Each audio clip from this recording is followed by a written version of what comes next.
Assalamu alaikum wa rahmatullahi wa barakatuh. Alaikum salam wa rahmatullahi wa barakatuh. Alhamdulillah, how you doing? Alhamdulillah. Though I'm not going to say the same intro again. Alhamdulillah. I was like, don't do it. To be fair, the people who watched the most recent episodes, they would know that I say the exact same thing over and over again. And even me, when I'm editing, I start cringing at like that Taj, like, what are you doing? You can do better than this. But inshallah, I hope all the viewers are good. Inshallah. And I pray that this will be a good episode we can all draw lessons from. In today's episode, what we're going to be speaking about is lowering the gaze. Something that, to a lot of people, they don't realize that it's an important, let's just say, act of worship. It's an important sin to stay away from. But inshallah, at the end of this video, we'll kind of walk away from this episode knowing that it actually is something we should take very, very seriously, and actually something we should honor. And hopefully we'll provide some good tips, inshallah, as to how you can avoid it, prevent it, and I guess come over this naff or this desire to look at certain things. Yeah. I think it's appropriate to start with the Quran. Yes. Allah says in the Quran in Surah An-Nur, chapter ayah 30, tell the believing men to lower their gaze and guard their chastity. That is pure for them. Surely Allah is all aware of what they do. SubhanAllah. So the ayah is very clear. Very, very clear. If you're a believing man, applies to the woman as well. There's other parts in the Quran where it mentions tell the believing men and the believing woman to lower their gaze. So it's a direct command. No one can escape it. Yeah. SubhanAllah. So yeah, we can get into it really. I mean, it's interesting because a lot of people will still think that it's not something that's as important. You know, we look at some of the major sins which we all know, but this is something, and we're going to get into that. It's almost like the little warm-ups to the bigger things. Yeah. You know, it's very true. It's the entrance to the major sins. Yes. And that's what we're going to talk about. So we can start with that actually. You know, why is it important for someone to lower their gaze? What are some of the problems that come from it? Why is this a command that Allah's given? You know, it's easy to say, yeah, Allah said it, but why? What's the wisdom behind it? We'll start with that, inshallah. Inshallah. I think for me, if I had to give my first opinion on it, I would say that Allah knows what He created, in the sense that He knows that mankind is very weak. And in a way, it's a blessing that Allah is telling us to lower our gaze, because He's saying, look, I understand that you're weak. I understand that if you're tempted by certain things, you are likely to fall into them. So it's almost, in a way, it's the preventative action against the bigger things. And it's like He said, it's the gateway or the gate to your heart. And depending on what you let through those eyes and through those ears, it impacts what your heart desires. And what Allah's trying to get across, and only Allah knows best, but what I think, you know, what we can kind of take from the ayah is that, you know, protect your heart before it's too late. Because it's so easy that when things get to your front door of your heart, that at that point sometimes it's too late. That's what I'll probably say first off. Yeah, I mean, even in SubhanAllah, in the ayah itself, it says that it's pure for them. So there's this you know, emphasis on how it's pure for your heart. Yeah, that's exactly what it means. So it's very interesting. I think it's very important to mention that the first gaze is permissible. It's forgiven by Allah, which is a mercy of Allah. Yeah. So I remember when I first read this for the first time, thinking, oh my gosh, how many times have I looked? Thinking like, you know, and then any time after that, I would see something that I shouldn't have seen. I would lower my gaze, but I would still have this like incredible guilt, like I didn't lower my gaze. And then subhanAllah, later on, I learned that the first gaze is forgiven. Because it's natural, it happens. You know, like sometimes when you're driving, and for example, someone's trying to cross the street, it might be a female. And you have to look because you're driving. So that first look, okay, it's permissible. When you lower your gaze. But if you look again, that's when the sin actually gets counted. So subhanAllah, it's really a mercy of Allah. It's something important to know, because that guilt can build up very quickly. So it's good to know. But it's also, you have to know the balance. Like, that doesn't mean the first gaze is like you get to look and just hold your gaze for like 10 seconds and then lower it. No. Obviously, it's like the first glance is permissible naturally. And then anything after that, lower it. Yes, and I was actually going to touch on that it's not like a numbers game where it's like, oh, I've looked once, it's all right. It's like you have to understand that it's like the softer gaze versus the harder gaze. And the soft gaze, like you said, is like a glance or maybe an accidental look, or if someone's walked past you. But the harder gaze, if you're turning your neck, you're staring at it, you're wherever it may be, that's the thing that's sinful, you know. And I think, like you said, it's a mercy from Allah that we're allowed, because especially when you're living in the West, you know, we live in the West, we see all sorts of different things on a day-to-day basis. Some things which are it's just bad timing, you know, that you're looking in one direction for something and something walks across, and it's like, knowing that you have that forgiveness, that pardon from Allah, it just alleviates a little bit of that burden. And now all you have to focus on now is the second gaze. And I think that's so beautiful because it takes away that stress. Imagine if the first gaze was the one that you got in trouble for. Yeah. You know, It's fine. how do you win? Especially in this time. Yeah. And this is what I love about the religion. It's a very practical religion. Yes. You understand? Like, it's not overburdening you. And another thing is, like, everything is dependent on your intentions. Right. So even if you had to look a second time for a genuine intention, Yes, then it's fine. yes, But the main thing is that you, like, again, like the ayah mentioned, it should be pure for your heart. yeah, You understand? So when you look, don't look again. yeah, You yeah, understand? Keep it clean. If you have to look again for whatever reason, then again, just check your intentions when you're doing it. yes. That's what it is. Yeah, that's so beautiful because Allah knows what's in your heart. You know, and there's certain times where maybe everyone else in the room might think you've looked at something, but only Allah knows what your intentions were, what was going on at that time. So I think it's so important to hold fast to that. Make sure your intentions are pure. And I was even wondering as well, because a lot of people would say, like, look, you know, Farhat, Taj, at the end of the day, I live in the West. This is something that's going to happen. How could you tell me to lower my gaze in such a time? You know, we're not talking about we're living in an Islamic country where everyone's wearing a jilbab or whatever it may be, or, you know, everyone's covered up. There's a certain level of modesty, you know. You know, what sort of advices should we give to someone like that? Because, you know, we both live in the West, and we know some of the challenges that come with that. I think the first thing is accountability. So don't ever get into this mindset, and we'll speak about this a lot on our channel. This is going to be a main theme, is accountability. Yep. This is exactly what Islam teaches us. It's that doesn't matter what the situation outside is. Allah only looks at your actions. At the end of the day, Allah's going to question you for your actions, Right. not what other people are doing. So yes, there might be a woman who's not maybe dressed, you know, correctly, but, you know, Allah will question her based on how she's dressed, and Allah will question you based on how you looked at her. Yeah. So accountability. Don't make excuses. Don't say, oh, I live in the West, or my community is very difficult and there's all these girls that are dressed a certain way. It makes it hard for me. Don't get into that trap, that mindset. It's like, be strong, you're a man. Yeah. Especially for the men. You're a man. Yes. You understand? You can control your eyes, you can control your body. Don't get into this victim mindset. Accountability. And if you do it, then you have to say, it's not because of what she was wearing. It's because I was too weak to not lower my gaze. SubhanAllah. That's good advice. That's so true. I think as well, like, I'm going to touch on what you're saying as well. It's like, you know, a lot of times it's easy to fall into a trap, like you said, where you have this poor mentality where you feel as though, oh, I live in the West, I'm at such a disadvantage. But in reality, look, I like to look at things in a more optimistic and positive way, where I look at it as an opportunity for you to, let's say, accumulate more good deeds from Allah.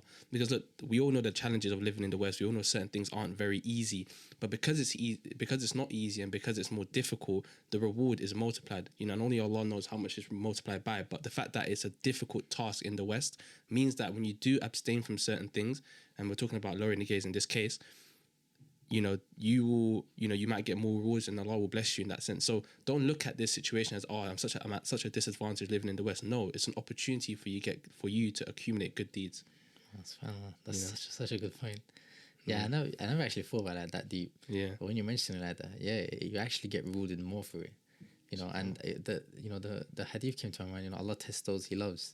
So if your test is harder, then what does that say about how much Allah loves you? SubhanAllah. Yeah, it's so true. So yeah, like, you know, unfortunately you live in the West. Inshallah, we all one day can make hijrah. Yes, I hope everyone's planning for that. Yes. But while you're here, make the most out of it. Like the brother said, you know, look at it as an opportunity rather than a burden. Yes. SubhanAllah. Yeah. I think a lot of times society will make men feel as though they're weak, and it's like what you're saying, like, you know, don't be weak. And we're speaking to the men now. Don't have this feeling of, oh, I'm weak, my nafs are stronger than me, and no, you should have this level of aggression. Yeah. You know, I always struggle to find the right word for this feeling a man has inside. I go for aggression, but there's another word. There's probably a better word. But that aggression, that sort of, I can't let this beat me. Yeah. You know, and I think we all have it in us, and don't lose that. Especially when it comes to fighting your nafs and fighting, you know, all the desires that we all have, regardless of what it is. In this case, we talk about lowering the gaze, but it could be anything. Don't lose that fight, you know. I always try to think of how to describe it. It's like you're like clinch with a fist, you know. It's that kind of like, come on. That competitiveness, you know, like, I know. The men will know. Yeah, the men will know. And that's so true, you know, taking that sort of competitiveness and using that to battle your nafs. You know what I'm saying? It's like for example, I do wrestling. Yes. So, you know, you have that competitiveness. You want to beat this person, you want to take them down. Yes. It's the same thing. It's the same battle with your nafs or the shaitan. It's like, you want to have this sort of like stubbornness towards sinning. and saying, no, I'm not going to do it. Yes. So, yeah, 100%. Even just talk to yourself. Like, there's so many times where, like, I've been in a situation where, like, and I'll be honest, look, I've been tempted to do certain things. I'm like, and you're having that mental battle with yourself. It's like, no, I'm not going to, don't, no, not today, not today, not today, no. You know, it's having that conversation, having that sort of inner dialogue with yourself where it's like, you're almost speaking to your desires. You're speaking to the, you know, the Shaytan or whatever it may be, you know. And like you said, be stubborn. I know you're not going to get me today. No way. You know, you're not even remembering Allah. Like in those moments where you might feel a bit weak, saying, you know what, Allah made a promise to me, and Shaitan made a promise to me. Then you remind yourself that Allah's promise is true, and Shaitan's promise is false. Yes. And the you know, the worldly desires are just like they're temporary. Yes. There's something far greater out there, so it kind of gives you that strength, that hope that you're abstaining for something greater. Yes. And that when you do that in those moments, those key moments where you're alone, where only Allah sees, I think that's really what makes breaks a person. It's true. You know, public acts of worship is easy. It's easy. When you go to the masjid, everyone is praying. It's easy to fit in. Yes. You know, if it's hard not to pray. But in those moments where you're alone, between you and Allah, that's when it really, you really get tested. SubhanAllah. And that's where you really see the sweetness of the iman as well. It's like just knowing that only Allah sees me, acknowledging that only Allah sees me, and then abstaining from whatever sin you're going to do because you know Allah's watching. Yeah. And it's so easy nowadays in this society, this time that we live in, where maybe before, back in the day, where it's, you know, you had to worry about lowering your gaze only in the public. You know, when you go out and, you know, your home was a secure place that you know, once you get home, you don't have to worry about lowering your gaze. But like now we have our phones, you have the internet. So it's like you're constantly connected to this potential sin. And it's like, you know, when you look at social media, and I probably won't go into too much detail today, but, you know, you look at social media and you're by yourself in your room, you know, no one knows, you know, it's only between you and Allah. And that's why I say it's so intimate, it's so beautiful when you abstain, when you could have probably looked and maybe searched this, or maybe looked on TikTok or Instagram, wherever it may be. The fact that you've kind of, you know, prevent yourself from doing that, and only you and Allah knew that situation, that's so beautiful. You know, it's so easy not to, well, I wouldn't say it's so easy, but for some people may not have that level of shame. But when you're in the public, it's so easy for you not to look because you know other people are around you. You know it's a disgusting animalistic sin, so you don't do those things. But when you're by yourself, it's like, you know, you can take a little peek. Who's gonna know? No one's gonna know. It's gonna be just me. But nah, Allah knows. It's very true. Allah knows. SubhanAllah.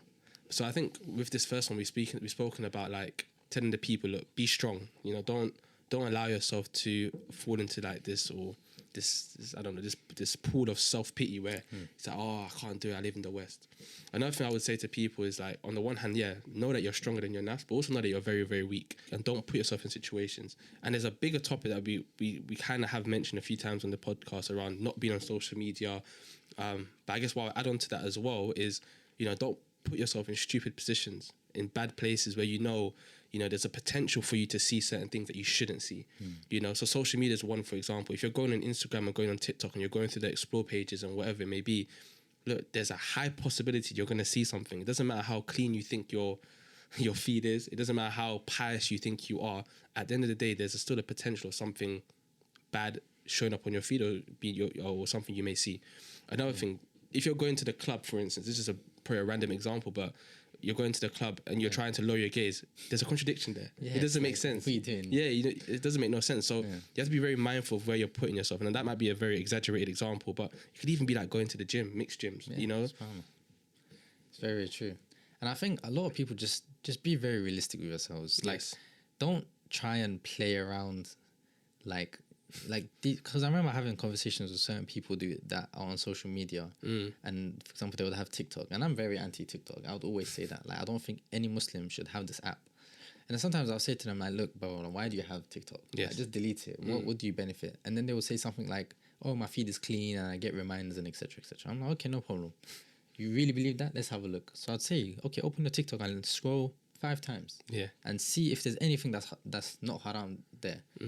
And it won't take more than a few scrolls for me to see something. Do you understand? And it's like, that's exactly what I'm talking about. So stop trying to kid yourself. Do you understand? Just be realistic. Like, Allah knows what's deep down in your heart. You know deep down that something is going to come up. Most likely is going to come up. So don't put yourself there. Do you understand? Like, if anything, you deleting that app for the sake of Allah, you would actually get rewarded for it. Forget avoiding the sin. You get rewarded for it. You understand? So, SubhanAllah. It's so true. And it's strange because if you're someone who's pious and you regard yourself as someone who's on deen, you know, may Allah bless you. But at the end of the day, you have to be understanding that you're putting yourself in the firing line of the Shaytan. And when you think about it that way, it doesn't make sense as to why you'd put yourself in such a, compromising position. It doesn't make sense, And like we're saying we're saying get off social media. And I know for some people it might be a contradiction because we're on social media speaking to you right now. But at the end of the day, I would much prefer, and I know Fat agrees that would much prefer if you don't watch our show at all and you're off social media completely. Like I'll sleep better knowing that you are not being tempted by these things, and not watching our content. Yeah. Yeah, like, I mean, for example, we at one point was going to post on TikTok. Yes. And we were, and then it came to a point where, me and Taj said, no, we don't want to post on TikTok. Why? Because yes, people are going to see our content there, but then they're going to scroll after our content and come to something else. Now, yes, technically that's not my blame. Like, I don't get blamed for that. But I just don't want to build a platform that has that. Yes. Do you understand? That's going to harm my brothers and sisters for what? For a few extra views on my channel. I don't care. Do you understand? I'd rather you not be on it. Yes. And the same thing applies to us. Like, a lot of people might say, you guys are being hypocrites by telling people to get off social media, but we're on social media. You have to understand that we don't, first of all, we don't consume content on social media, and we haven't for maybe 2 years now. Yeah. We haven't had social media for a good amount of time, and we've seen the benefits of that, and we'll speak about that, inshallah. Sure. But just to clarify, like, why we're here, we're only here to benefit people. That's the only reason we're here. So yes, if you're watching us on social media or whatever, get off social media. I don't want you on social media. Don't watch me or anything else that's going to come after me on social media. Just get off. Focus on yourself. You understand? Yeah. If you want reminders or benefits, there's YouTube. Yeah. YouTube is fine because you search what you want. Yeah. Fine. And it's good lectures. Yeah. So that's fine. Yeah. But social media is... I hate social media. It's a disgusting platform, but to be fair, I know in the future it's disgusting. That was harsh. Yeah, I'm giving it. But sorry. No, I was just gonna say, like, in future episodes, I know we're gonna definitely have like a dedicated episode around social media because there's a lot to unpack with that. Yeah. But go on. Sorry. I thought I was gonna say no. Oh, one thing I'll say is, like, I'm not saying, like, just to clarify, we're not saying that social media is haram or anything like that. You understand? And yes, I'm sure there are people out there who can use social media in a balanced way. Yeah. Fine. But I'm just saying, just in general. Yeah. Just in general. And especially, like, if you've been practicing for a while, I think it's time. It's time for you to kind of say, yeah, let me go off social media. For some people who might be, like, genuinely using social media to learn about Islam, and they're staying away from haram, I won't necessarily go out my way to say, delete it, it's haram. And not that. But it's just like some advice. Yes. Gentle advice. I'm not saying everyone has to be off it. Yeah. It's like there's definitely a lot of benefits to it. But just check yourself. That's it. Yeah, check yourself. Check your following. Like, I hope no one's following something they shouldn't be following. Yeah. That's the bare minimum. But I'm talking more so about the explore and feeds and stuff like that, where like things can be random. You can control it for the most part. Yeah. You can. But just a gentle advice to the people, basically. I think that's a good disclaimer as well. Cause I think some people feel as though we're like these like a sheikh or something who's giving fatwas and rulings on things. Like, we would never ever say social media is haram or it's halal or any of these sort of things, because that's just not our remit. That's not where we want to like kind of play. And I don't know if you mind me saying this, but it's like we don't have that level of knowledge or that sort of expertise to make those sort of calls. Yeah, 100%. So I think most of the stuff on our channel will be sort of leaning towards those reminders or gentle reminders, and that's what we're trying to do here. We're saying, look, social media, there's a potential here that if you're not careful, it can lead you to doing other things, and we just want to protect the brothers and sisters out there, inshallah. But yeah, so that's 2 now. So we've spoken about, it's funny, it's a little bit of a contradiction. We said be strong, understand you're stronger than your nafs. Yeah. But also saying, no, understand that you're weak as well. Yeah. And understand that you should, prevent certain situations by not putting yourself in bad places or, being on social media, whatever it may be. I don't know. It's basically playing to your strengths and weaknesses. Yes. That's all it is. Another thing is, like, just lowering your gaze when you interact with the opposite gender. Right. For example, in public. For example, if you walk into a shop, maybe there's a saleswoman there. Yeah. It's easy to, especially, again, for those in the West, it's normal to, when you walk in, you shake their hand and then you say, how was your day? And this, that, and you're looking at each other and up and down and whatever. Yeah. No, that's not how a Muslim should behave, realistically. Yes. Yeah, even with, like, this is what I'm trying to say, is like, be aware of that as well. Just because you're there and you're doing some business, for example, you don't have to stare the woman into her eyes. You can still lower your gaze, you can still speak to her, you don't have to, like, do you understand? Yeah. Just be very, very, very wary. Like, be conscious of it. Yeah. Like, am I staring too much? Is she going to feel uncomfortable that I'm staring a lot? Like, this is a big issue that a lot of, like, women are complaining about. But it can have the opposite effect as well. Like if you don't look at her eyes and you're just looking down the whole time, she might think, well, what's wrong with this guy? Like, why isn't he looking into my eyes? But don't care. Don't care. Like, you understand? You're doing it for Allah, not for her pleasure anyway. Yes. So keep your gaze low. You're keeping your gaze pure. You understand? You're doing it for the sake of Allah. Like, yeah, like be proud of it as well. Yeah, 100%. Yeah, it's fun. It's interesting because even in my workplace, for instance, like they deem eye contact as a sign of confidence. Yeah. And to a certain extent, I understand, it makes sense. But I work with a lot of female colleagues. So it's like, I remember when I first started, it was almost a thing where it's like, oh, why don't you ever look at us in the eyes? I'm speaking to my manager, I'm speaking to colleagues, female colleagues and whatnot. I'm like, and that time I was like, yeah, just don't really want to look. I said to them, like, look, as a Muslim, I just don't really, you know, something that we don't really do, isn't it? Yeah. But it's like, to them, it comes, especially when I'm speaking to the other male colleagues, and I'm looking at them, you know, having a laugh, a handshaking, everything, and it's a little bit of a it's a little bit of a difference in. And I remember what I ended up doing is with my eyesight, I can do this thing where I can blur my vision. I don't know if you can do that. Maybe I know what you're doing. Yeah, I just blur my vision now because literally That's so brilliant. It's funny because like now, like for instance, I'm doing it right now, but I can't see nothing. Like, it's just all blurry. Yeah, so technically you can look in that direction. Yeah, but you're not looking like at her eyes. Or her lips. It's more like you're just looking. So yeah, I know what you mean. So literally, like my vision's actually blurry. When I say blurry, I mean like, you know, like if you had poor vision. Yeah, I know. You know what I'm talking about. Okay, cool. Yeah, okay, cool. It's funny. I don't know why I find it funny. So then now, what I do, I walk into the office and I'm just like blurred out. Literally, just can't see nothing. I'm literally living my life in 2040p. You know, that's so brilliant. You know, I guess I did it unconsciously. But you made me so conscious of it now. Yeah. Technically, you can like sort of blur it. No, I know what you mean. Yeah. It's not necessarily blur your vision, but you kind of just don't focus on something. Yes. So like you don't really see it. That's so the funny thing is, I actually mean blur my vision. Huh? I actually mean blur my vision. What, you fully blur it? So I can't. Like, I'll be honest. So you see how like you see on the camera it says Sony. We can see that. Yeah. But I can blur it. Where right now, you see how someone who doesn't wear glasses. Yeah. That's how it looks. Yeah. You just have bad eyesight. No, I can just play between. I don't know how you do it. No, I feel like you can kind of look at a direction, but you don't focus on anything. I know what you're talking about. Like, yes. You don't see the features. So it's different. I'm talking about something different. Yeah, you're mad. Yeah, I don't know how. I don't know. I don't even know when I started doing it. It's so off topic, but I remember. I don't know when I started doing it. It was like when I was a kid or something. I don't know. But it's so weird. But yeah, that's how I've kind of gotten away to play around it. But ultimately, going back to the topic is like, understand that you will be a stranger, and people, you know, might see you as being different. I look at our sisters who have to wear like, you know, wearing the niqab, wearing the hijab. These things are like very strange to people in the West. Yeah. You know, or even as a Muslim brother, you know, you're wearing your thobe, you're wearing your imamah, you're wearing all these different little things. Yeah. You know, you look strange. The beard, for instance.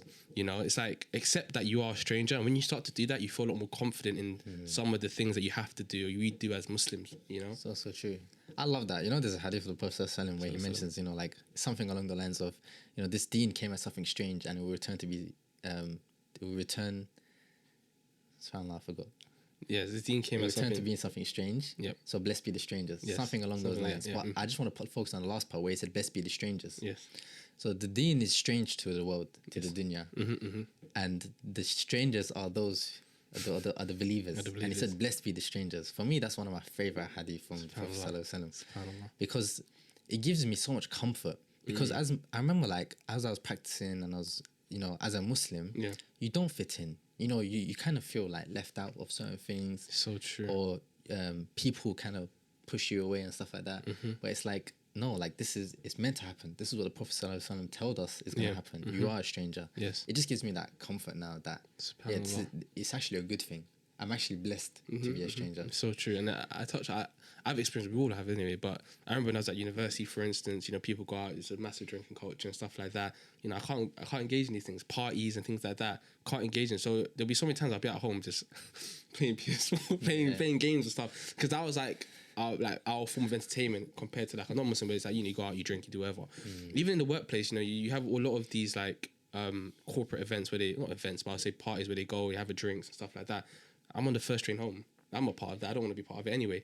And even though some people may say, oh, but Taj, you can still go there. You don't have to drink. It's just not necessarily the environment I want to be in. You know what I mean? So it's like, again, I understand what you mean when you know, it's about being that stranger.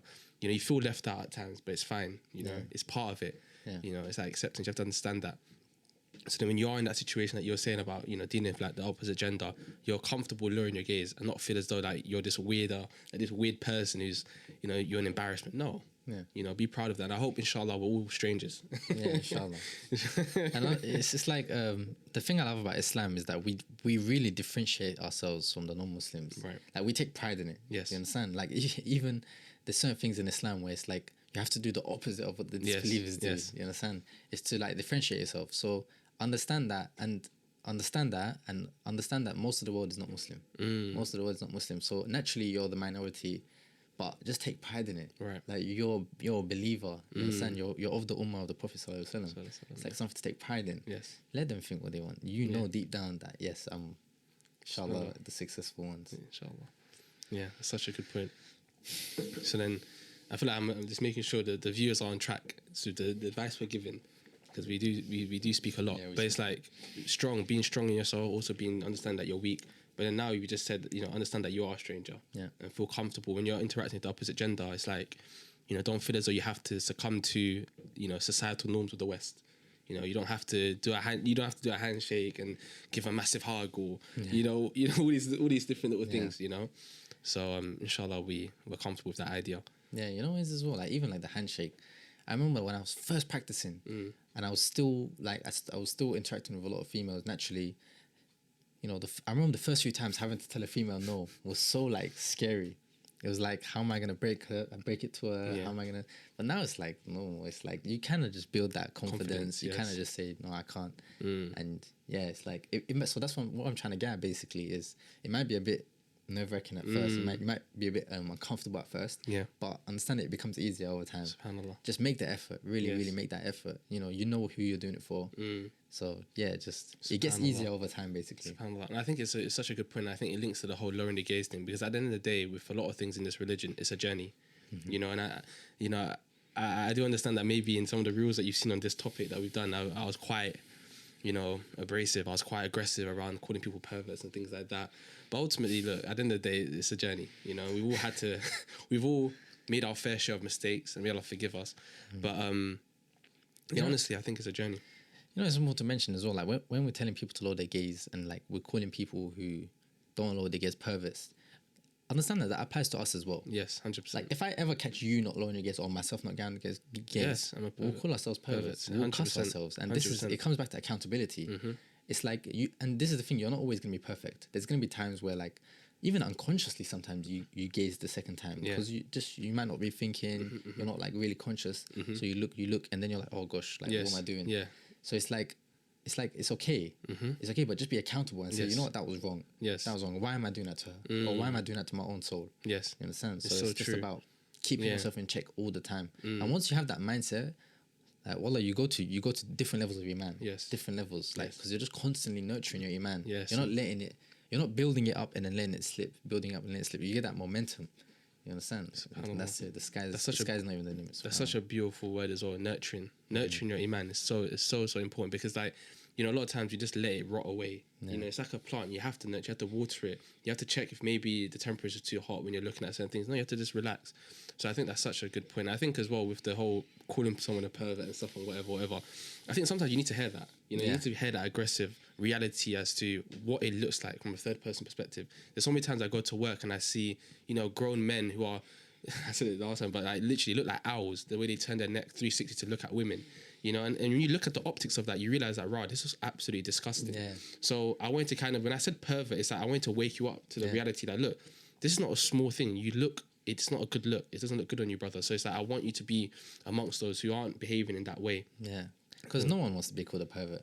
But once reality hits, I want it to sting your heart. Yeah. I want you to think, I didn't like the way he called me that, but the shoe fits. The shoe fits. Right, yeah. SubhanAllah. And this is the thing, like a lot of people might not like our style. Yes. And that's fine. You know, we're not here to cater to everyone. We have our own style. And I just want to kind of focus on those people that can kind of understand our message. Yes. Like I do want to clarify this just quickly. Go on. You know, one of the segments from the podcast that became a reel that got a lot of backlash was when I said I don't like seeing fat men. Yeah. Now, a lot of people were making very valid points. I just want to say, when I say fat men, understand that I'm not talking about bigger men, slightly bigger men, or even like the opposite, very skinny people. Like, I'm not talking about this. I'm talking about extremes. When I said fat men, I meant extremes. I'm talking 30% body fat. Yes. I'm talking like, forget their bellies passing their stomach. I'm talking like the obese people, and nothing to do with medical conditions or nothing like that. They're just lazy. Yes. They're just like too greedy. They don't have no control over their desires when it comes to food. These are the people I was talking about. Yes. So I just wanted to clarify that. Like, I'm yeah. not making an attack on fat men. Yes. And nor am I making an attack on someone who is really fat but is making a change. Do you understand? For me, it was very, very clear. I don't like it. I'll clarify now. I don't like it. Men who don't give any attention and that to their appearance, yes. to their functionality, yes. given to their desires. I think that's the main thing. Yes. You understand? So your shape, your body size, none of that matters. If you're functional and whatever, then you're all good. Yes. But one thing I do want to mention is like the example of the Prophet Sallallahu Alaihi Wasallam. It was mentioned that his stomach wouldn't pass his waistline. Like he didn't have a belly that was protruding. Yes. He had a nice tucked belly. Do you understand? Yes. So it's like Sallallahu Alaihi Wasallam. But take that example. Like. And another thing that people are saying is when women have different preferences. That's fine. Yes. But no one wants a fat, lazy, weak, sort of giving into his desires man. And that's what it is. And I'll even say to the people that say that women, may have a certain preference. At the end of the day, a lot of these things, we're not telling men to be fit because, in the hope of securing a woman. I think there's other benefits to it. At the end of the day, if you're as fat as first talking about here in the extremes, what about the health risk here? Like, what about, your life expectancy being reduced? What about the fact that you're not really a valuable member of society? I think that's something that we have to look at as well. Can you cater for not even just a spouse, but for your family, your brothers, your sisters, if they need help, your mum, your dad? These sort of things you have to think about as well. It's not just about attracting the other sex for, for marital purposes. No, there's an element of health and fitness. So 100%. 100%. Yeah, but I think that's a good, clarification to make because a lot of people are taking things, in the wrong direction. I think naturally, because obviously we can't give a full context in a video. Yes. So I understand it. That's why I said a lot of people are making valid points. Yeah. So that's fine. But I just wanted to clarify my position. That's all. That's a fair point. So yeah. But I think as well, like even this, it links to lowering the gaze as well. Like when we speak about lowering the gaze, I know it's quite easy to think about it as just being lustful gaze when it comes to like the opposite sex, men and women, looking at the opposite gender. But there is an element of lowering the gaze when it comes to other things, such as food. So in that example that you talked about, someone who's, obese, their desires maybe to eat food and whatever it may be, they should lower their gaze when it comes to certain things like that, so So it's like, or even someone who's, when you look on social media, you see people have certain vehicles or certain lifestyle that's quite attractive. We all see it online, lower your gaze from that. Because as much as you may not think that that's an issue, the one way the Shaytan can kind of pull you towards a major sin of riba, for instance, is that you see someone driving a certain vehicle, a car that looks really, really nice, and they get all this attention, from the opposite gender, who knows. You start thinking, okay, how can I actually afford this car? And then you realize the harsh reality of cars being quite expensive. So then what it does is then opens up the doors to, okay, well, in the West, there's an easier way to get a car when you can't afford it is put it on finance, you pay X amount of money per month, and now you have the car that the guy had on Instagram. Now you're in an interest contract. There you go. You're committing a major sin, and it all starts from you not lowering your gaze. So I think when we're speaking about lowering the gaze, although there's a natural, thought process to think about lustful gaze and stuff like that, which is fine.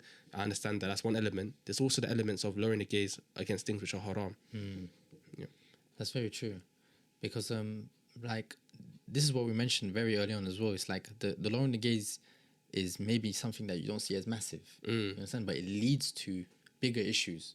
For example, you might not lower your gaze one time, the second time, and then it leads to maybe going approaching a girl, and then God knows where it goes after that. It can lead to zina basically. Yes. So from not lowering the gaze to zina, look how you understand, and that's how Shaytan gets you. Shaytan doesn't come to you the first time you see a girl and say, yeah, go commit zina with her. It's not like that. It's like you gaze once, you gaze twice, you gaze the first time, then you go and say hi, etc., etc. Little conversations, then it just builds up and builds up. But it all started from the gaze. Yeah, you understand? This is why Allah told you to lower your gaze. It's the first step to staying away from all the other things. Like you mentioned with the car, it leads you to doing things outside your character to get the car. When it comes to food, when we said food, like in Ramadan, when you're like about to break your fast, like 1 hour before, you start watching videos of food and stuff. Like lower your gaze. Why are you looking? Just wait 1 more hour. But subhanAllah, like maybe that will lead you to break your fast. Or like, especially the people who have eating issues. Yes. May Allah help them. But you know, like if they have this thing where they're always looking at like the best food, then I want to go eat here, and then I want to go eat here, and then I want to go eat here. I want that dessert. I want this, that. It's like if you just didn't see it, and you're just happy with the plate that was in front of you. Yes. That's it. SubhanAllah. So SubhanAllah, yeah, like it's so true. I think as well, like I think the whole act of lowering the gaze, it just makes you a conscious Muslim. I think sometimes when you look at the West, you know, a lot of people are brain dead in the sense that you just go through life on autopilot. But as a Muslim, you know, there's so much things in this world that are there to get you. So you always have to be on your P's and Q's. You have to be conscious of everything. You know, what's coming into your heart, what's coming into your orbit. So I think as well, like you were saying, it might be food, it might be cars, it might be women, it might be whatever. But you have to be so careful about everything, which is quite an interesting change from when I was like a non-Muslim, where you just go through life and, you know, you look at this, you look at that, you watch this, you watch that. But as a Muslim, you have to be guarding your iman so much. You know, it's a fight, it's a battle. Yeah, because you're a product of your environment. Yes. So you have to kind of be careful of what am I letting in through these eyes, through these ears. Yes. You understand? You know, like another thing I find is so profound. You know, when you lower your gaze, what do you look at? Yourself. Yes. So instead of looking around, looking at her, looking at him, looking at whatever, just look at yourself and look at what you have. SubhanAllah. You understand? Some people, they don't lower their gaze and they compare the woman they're looking at to their wife. SubhanAllah. Look down and look what you have. You have a beautiful wife that, you know, takes care of you and is halal for you. You understand? So if you just look down and look at what you have, you look at your plate of food, you look at your form of transport, whether it's a car, a bike, or walking, you look at your legs, whatever it is. Yeah. You understand? Look down and look at what you have. Stop looking at what other people have. Because jealousy is an issue, evil eye, you know, being ungrateful to Allah for what you have, comparing other people to what you have is an issue as well. You start, you know, not being content with your life. There's so many issues that come from it. Whereas if you just put your gaze down, look at what's in front of you, look at what you have, not what other people have. Wallah, you'll have such a happier life. Yeah, SubhanAllah. Such a happier life. Do you know as well? It's interesting because like I like to think of, you know, in Islam we always talk about being grateful to Allah for all the things that you have, because you never know what shortcomings other people may have. And I think like with lowering the gaze, it's like your attack or your defense when it comes to protecting that gratitude. You know, the moment you start to look and your eyes start to wander, your gratitude and your gratefulness to Allah becomes under attack as well. So you have to be so careful, like you said, you know, you have to protect this gratitude and protect the fact that, look, you have all these blessings, and sometimes when you start looking around, you forget that the grass is actually greener here, not on the other side. Yeah. So I think that's something that we should really think about. And this is the thing with social media. That's what it does. Yeah. This is why I don't like it. Yeah, it's a trap. Like everyone has this image online that their life is perfect. You know, they have the best car, they have the best clothes. They're always looking on point. There's a filter on their face that makes their face look like, you know, flawless. Yeah. Do you understand? And it's like, it's just not real. I hope everyone knows, but people, this is the thing, they get lost in that in that game. Yeah. And it's like it's all just lies. It's all just lies. And it's so easy to think that you're above it. I remember one time I was like, oh, I know this is fake. I'm not gonna let this enter my heart. Yeah. But it does. It's like, it's weird. It sneaks its way into your heart, and it's like, it's the little things, you know, like you said, seeing the car, seeing this, and you start to doubt. Maybe you drive like, I don't even know, a Ford Fiesta, whatever it may be. May Allah bless you if you do. And it's like, you know, you look at someone driving a Ferrari or whatever it may be, and you start thinking, you might blush, you know, whatever, but at the end of the day, at some point, it will start trickling its way into your heart. That you start looking at your steering wheel, and you look at the logo on the steering wheel. Why is this not the horse? Yeah, honestly. But you know, like, yeah, man, it's so important just to take care of your. You press down the gas and it's not going. 0 to 60 miles per hour in like 10 years. And, you know, you're still thinking, wait, what's happening? But yeah, honestly, you have to just protect it. You have to really protect that gratitude and protect you know, the things that you have. At the end of the day, you have to protect it. Yeah. We have a lot of blessings. Mm-hmm. You know, another thing is like the blessing of the eye itself. Yeah. Like Allah allows you to see. A lot of people think they have eyes, so they can see because they have eyes, but that's not true. Because there's people with eyes that can't see, that were born with eyes and were born blind, or that were able to see and then lost their vision later on. This is a blessing of Allah to be able to see. You know, people lose their vision, like genuinely they lose their vision, and like it's only by the blessing of Allah that you're able to have vision and maintain it. Do you understand? And you want to take this blessing of Allah and disobey Him. Yeah. So scary. SubhanAllah. So scary. Imagine in that one moment, like you look twice and you earn Allah's anger and He takes away your eyesight in an instant, which He can do. So think about that. In those moments where it's like, how you, knowing that Allah is watching you, knowing that Allah is in control and He's giving you the blessing of life and seeing and everything, you want to use that blessing to disobey Him. It's very scary. SubhanAllah. You know, one thing I learned as well is that, you know, if your immune system acknowledged your eyes, you know, it would actually attack your eyes, and your 100%. eyesight would just shut off just like that. How is that? Because I think it's because I can't remember what it is exactly, but I think the eyes are made up of something that your immune system, if it knew what it was, it would just attack it. But it's open. Yes, that's it. So your eyesight can go just like that. Yeah. Obviously, Allah, even if that wasn't the case, Allah can make it happen just like that anyway. Yeah. But subhanAllah, it's so true. So true. And another thing I would say to people as well is like, and you mentioned it earlier, but being that constant state of remembering Allah, you know, that helps with lowering the gaze. Because another thing you could possibly try to do, and I'll probably say the con of it because I don't really agree with this anyway, but you know, if you want, you can listen to Quran like in your ears. You know, put your earphones on and you just listen to Quran when you're on the way to work, when you're out and about. Having that constant reminder of Allah in your ears, you know, constantly reciting the Quran. You know, when something does come and you have to look at it, you might want to look at it, you have the Quran in your ears. You know, that helps. That's an extra level of defense. Yeah. You know, the only kind of thing I would have said against it was just because I'm kind of paranoid when it comes to being earphones in public. I'm always kind of worried that I can't hear everything. I'm not vigilant enough. Yeah. But that's just my only prefers. But then you do adhkar. Yes, exactly. Yeah. So, yeah. But yeah, exactly. I think it's just about making that dhikr, wherever it may be, whatever act of worship you can do on the go, do it. Yeah, dhikr meaning like remembering Allah. Yes. So saying la ilaha illallah, saying astaghfirullah, saying alhamdulillah, you know, these sorts of things. Just I just thought we should. Yeah, 100%. Yeah, make that clear because some people might not know. You know, I never want to assume that, you know, some people may be reverts, maybe thinking about going into Islam. So if there's anything that you need, if you feel as though you're missing some definitions of certain things, ask in the comments, and inshallah we'll come in the comments, or maybe some brothers and sisters can come in there as well to give some help on some different on terminologies or any definitions. Yeah, that's important. Yeah, inshallah. But yeah, man, I think that's so that's we should be given. I feel like I hope it's been good advice. But I think there's still some more. Is there anything else? There's more. I think another thing is, you know, your nafs. Yes. You can never feed it enough. You never feed it enough. You know, like this thing where like sometimes, you know, you see people who have earned financial success. Yes. Like they've made good money. Yes. But they still wake up every day and try to make more and more and more and more. Or they buy a nice car and then they buy another one and another one and another one. It's never enough. Yeah. And this is the thing, like the thing about the dunya, and the reason people chase the dunya is because they want some sort of purpose, some sort of, you know, achievement. Yes. So they keep chasing the dunya and it never ends. The only time their chase ends is when they enter the grave. Yes. That's it. But if they spend all that time not chasing the dunya, but just, you know, like it says, you know, in the Quran, it says like, only in the remembrance of Allah do hearts finds rest. Yes. This is exactly where it is. You understand? Instead of chasing all this money and these cars and etc.,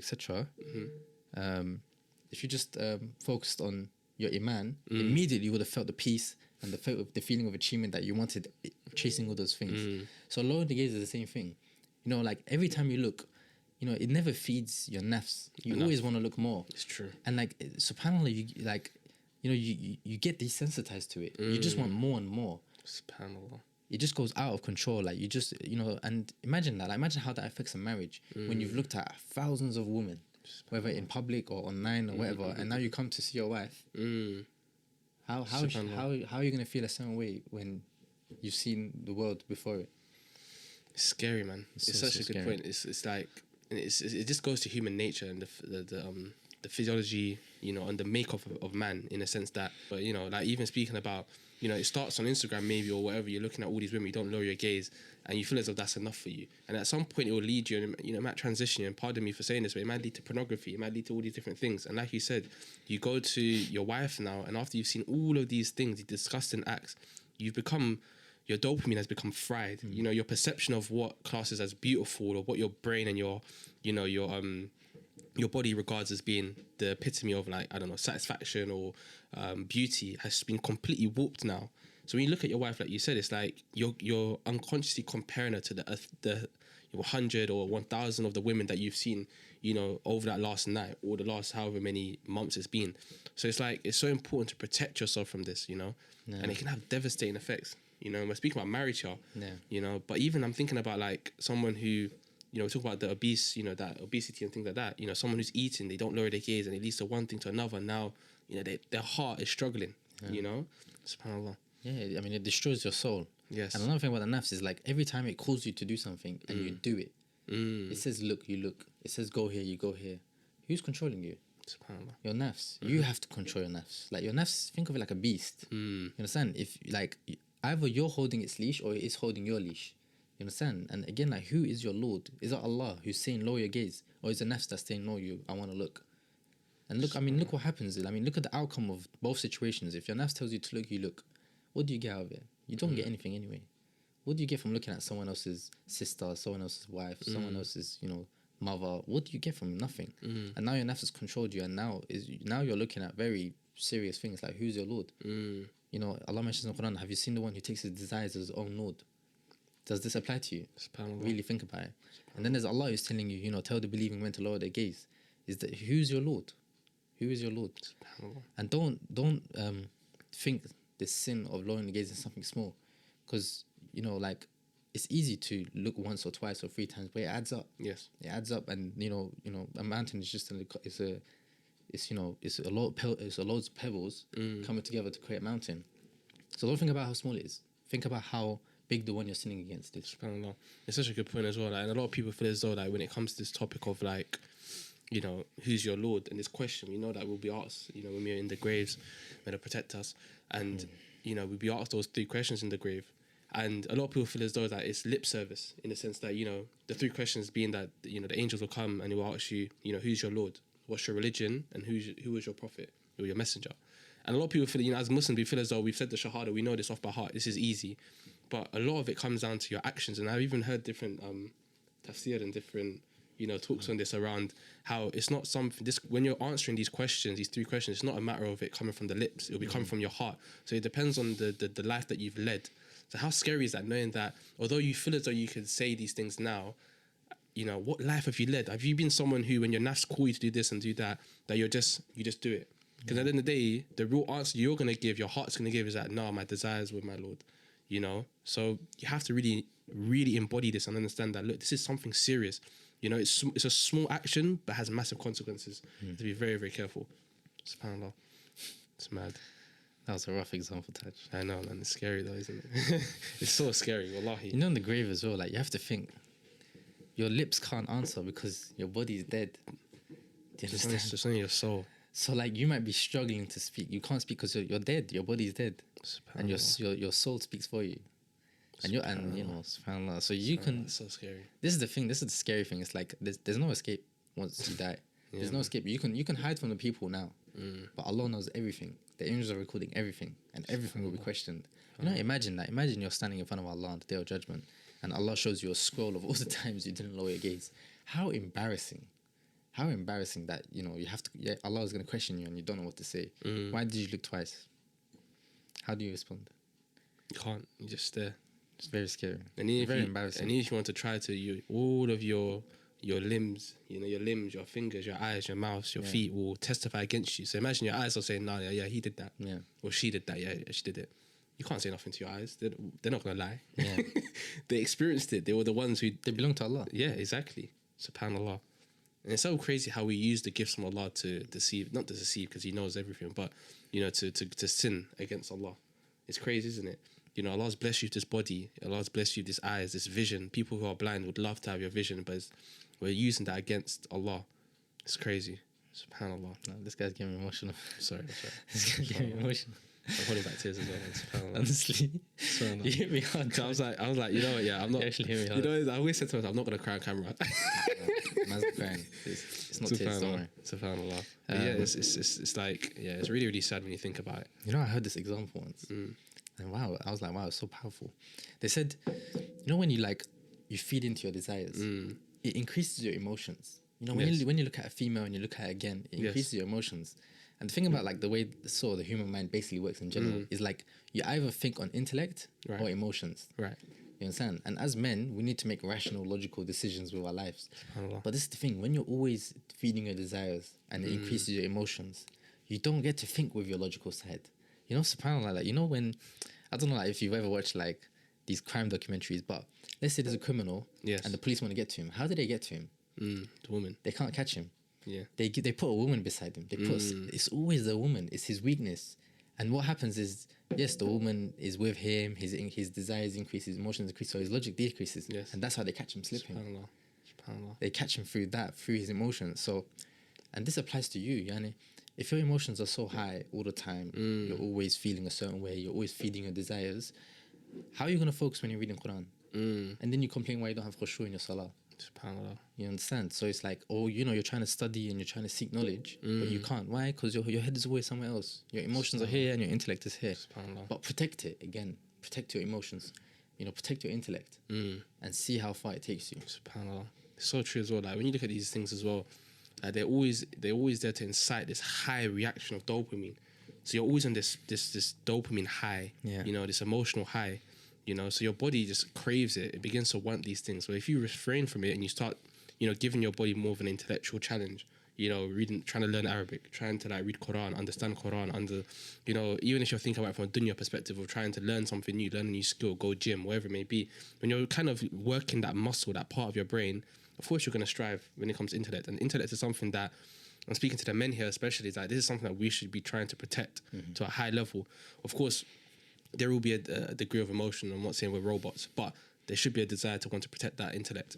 Yeah. It's scary when you think about it, like, even though you're looking, you're losing that. You're breaking your brain. Yeah. It's crazy. I don't know, we can, I keep saying it, but like this whole topic about pornography and whatever, we can kind of cut it out if you want. But it's like, when you think about it, a lot of research around it, they talk about how it changes and warps the brain anyway. And it comes back to what you're saying here. I think they did a study when they were looking at, I think it may have been like teenagers, and how their brains, as they watch this sort of stuff, how their brain changes as they grow up compared to someone who doesn't. And subhanAllah, it's scary when you think about how it deteriorates the brain. They do the scans and whatnot, and parts of their brain, I don't know if it's the right or the left side, I can't remember now, but it just starts to shrink because, or actually it either gets bigger. I think it's the emotional side. So obviously they've been working it, and they become so desensitized to everything because they have this dopamine high, watching these sort of things that, not even just from a relationship point of view when it comes to their spouse, that sort of, they become desensitized, but even just to life. They don't get satisfaction in any form of success where, you might play a video game and you get some form of, I won. Yeah. They don't get that no more because, they've used that dopamine, that standard, that threshold is so high now that it takes so much for them to actually get any sort of dopamine rush now, which is scary. That's why, like you said, scary. Someone who their heart might move when they, maybe they learn an ayah. It's like, I got that, I memorized it. For them, they don't feel that. Yeah. It's like they're so disconnected from life because life can't always be at this emotional high. Yeah. Life has its downs and it has its ups, but it's just scary to think how they're literally like zombies, essentially. SubhanAllah, that's so scary. SubhanAllah. I forgot what I was going to say now. But yeah, I mean, I'll let you remember what you're saying, but like, it comes back to like, what we're trying to get across here is like, look, take this very, very seriously. It has damaging effects, it affects your brain. It can damage, your perception, your happiness in this life.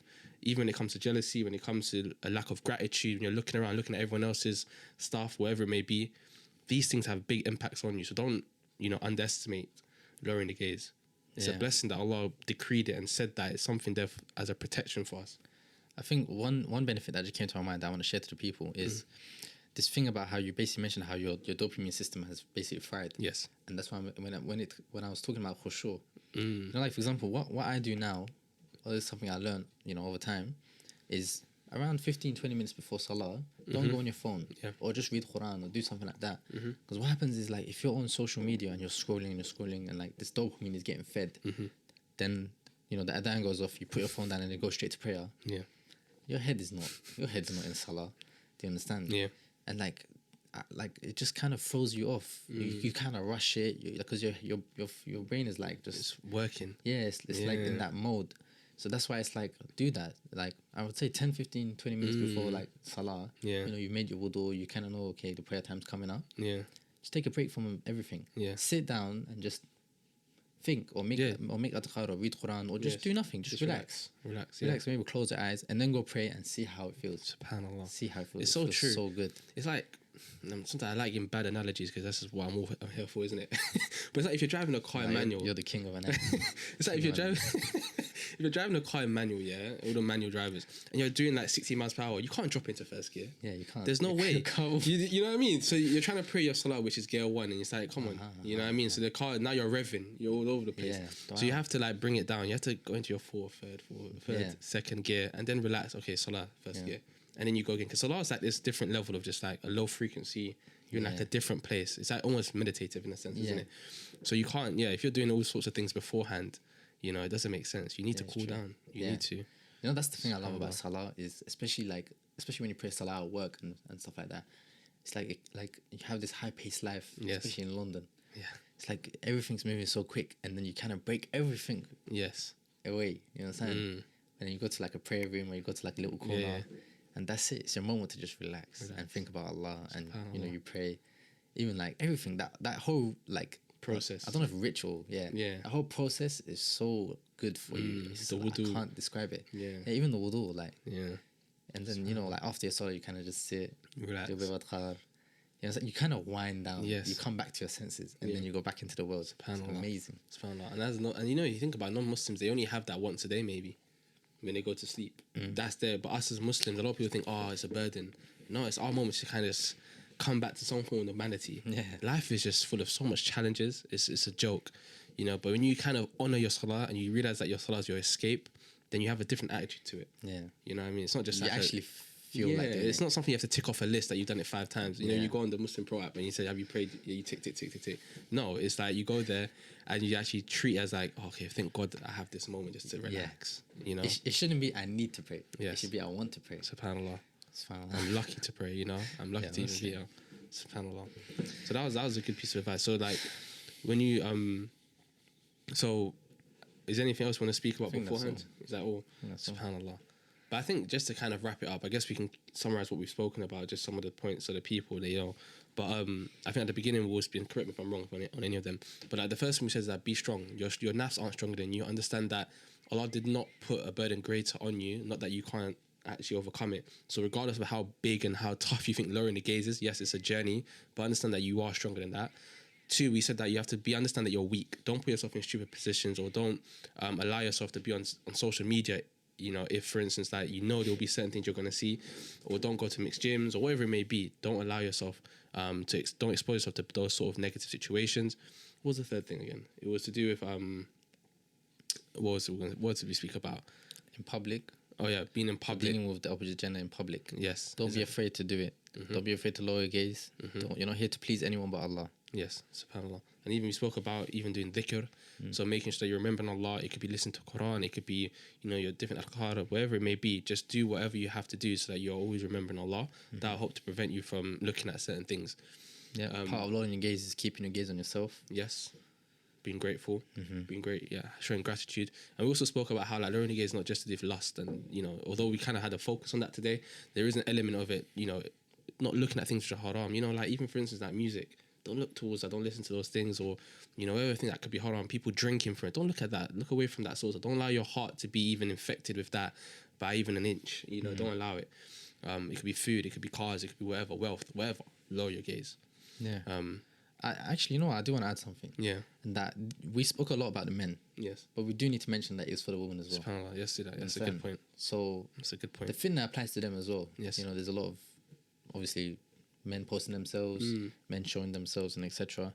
One thing that came to my mind about women not lowering their gaze was I remember there was an incident recently, and it comes to the issue of, you know, especially practicing sisters that are watching people who maybe do dawah or do talks and stuff, and not lowering the gaze with them. And you have to really be careful about who you're watching and what intention you're watching them with.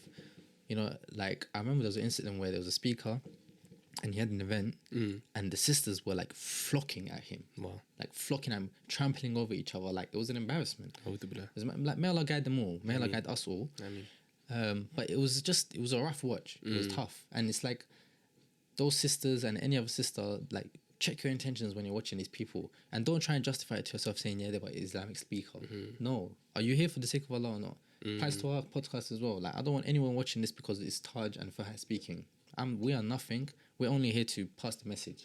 That's it. If you're here for the sake of Allah, then alhamdulillah. But if you're here for any other reason, then just don't even click on my video. I don't want you here.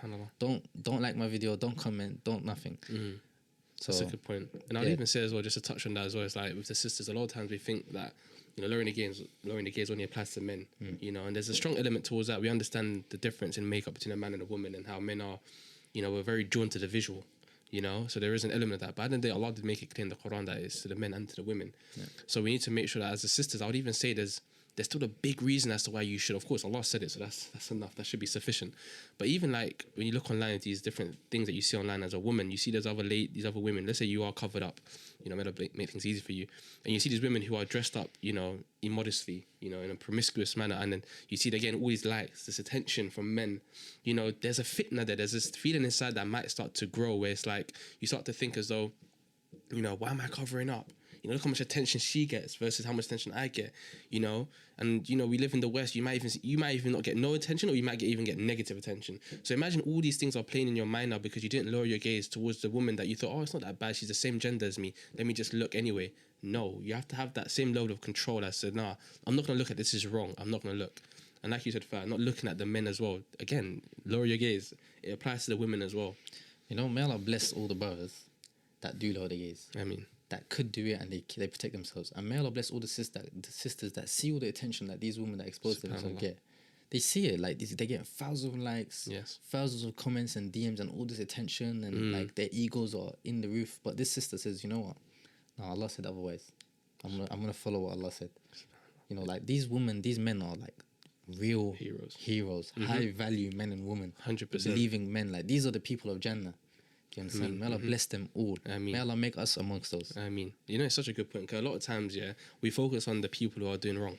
And it's like, it's fine. Obviously, you have to rectify these things. But it's so good to kind of share praise onto those who are actually doing good. Yeah. You know what I mean? It's something that kind of gets missed when it comes to dawah, and it gets missed when it comes to this sort of Islamic community. So true. But like you said, I'll even just reiterate there. If you are amongst those people who are lowering their gaze, may Allah bless you, honestly. You know, no one knows. Allah knows.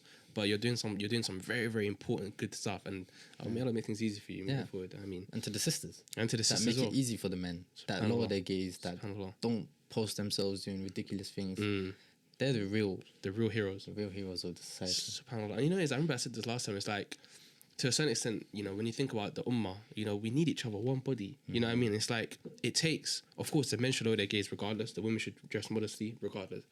But think about the harmony and almost like the peace and the serenity that comes from if both parties play their role. If the women, you know, dress modestly and lower their gaze, if the men dress modestly and lower their gaze, you know, so there's a little bit of dependency on each other. There's a like interconnectedness around both parties needing to work together here. You know, so you know, may Allah bless those who are actually trying to build that. Yeah, like we're family. And another thing is, I think it's important to mention this. That if we're being real about what Islam is, let's be real, and we're not falling into feminism. The truth is that there is an emphasis in our religion about men lowering their gaze and women covering up. If we were to be honest and not let feminism influence our deen, yes, there is more pressure, more emphasis put on women covering up than men. You understand? Obviously, they have a different hijab to us. And there's more emphasis put on them. And there's more emphasis put on the men lowering their gaze than the women. But it applies to both. You understand? Just to make that important, because I don't like seeing when brothers say, you know, I don't want to lower my, you know, I need to lower my gaze, but she needs to cover up. And I don't like it when sisters saying, you know, I don't want to cover up, but he has to lower his gaze. No, you understand? Both of you do what you have to do, and understand that it's like really, it's more important for women to cover up than men, and it's more important for men to lower their gaze than women. You understand? I don't like it when it becomes him versus her. This is not what Islam is. It's a toxic sort of environment. You know, just, and you see it creeping in quite a lot, and a lot of it comes off the back. I don't want to say it's coming off the back of the red pill feminism, all this stuff that's been going on over the last like 3-4 years since COVID.